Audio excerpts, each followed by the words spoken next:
Salut à vous les amateurs de conseils et de bonnes bouteilles. Aujourd'hui, j'emmène ma collègue Felipe Bonjour. découvrir l'une des institutions fromagères que j'apprécie particulièrement, la Maison S.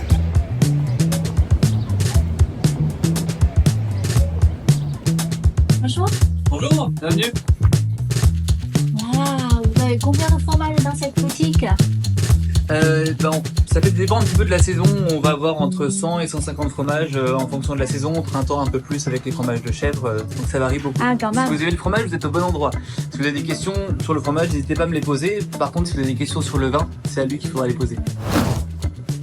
D'ailleurs, ça m'intéresserait de connaître vos recommandations sur les fromages. Avec plaisir. On a un comté 24 mois d'affinage. Vous feriez quoi avec? Un vieux morceau, La mimolette, un cadet, un rosé avec de l'orfleur du domaine de la Mordorée. traditionnel, le brie à Savara. Mon fromage préféré, un vieux champagne blanc de blanc millésimé qui rentre dans sa période empyromatique. Alors plus difficile, le royal fourré à la truffe. Un vieux jurançon sec avec les notes de truffes blanches qu'on retrouve souvent dans l'évolution des petits et des gros montagnes. Reblochon fermier de chez Paccard. Pour moi, le reblochon, c'est un peu comme le Münster. Ça nécessite un accord avec un blanc très aromatique. Prenez un Gewürztraminer alsacien de chez Meyer-Fonet, par exemple, dans sa version sec. Vous allez vous régaler. Et un joli langre comme ça. Alors là, c'est la maison. Un vrai rosé téné de Champagne, l'Armandier Bernier et rien d'autre. Tome de brebis du Pays Basque. Un Jerez Amontillado ou un Palo Cortado de chez Barbadillo ou Valdespino. Et sur le chèvre par exemple, le Valençay.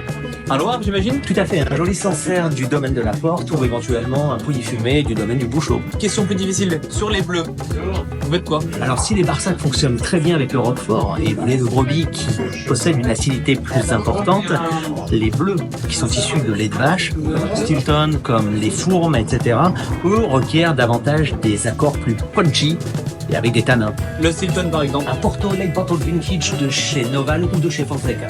Le Gorgonzola. Un Amarone ou un Vinsanto. Et un autre, la fourme d'Ambert. Un Bagnoul Sambré. Et finalement, la question qui divise les cœurs, le camembert.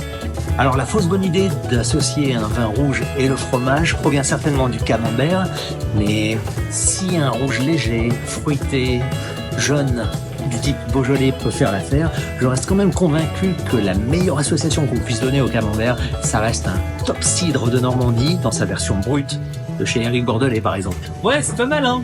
Pour résumer, et en dépit des pratiques populaires d'associer les vins rouges avec les fromages, qui sont souvent servis juste après le plat de résistance, et donc dans la continuité des vins de la même couleur, les fromages, dans leur grande majorité, s'associent bien mieux avec les vins blancs. Alors si vous voulez faire honneur à votre plateau de fromage, n'ayez pas la flemme de changer les verres et gardez en tête cette excellente citation de nos amis ligériens, blanc sur rouge, rien ne bouge.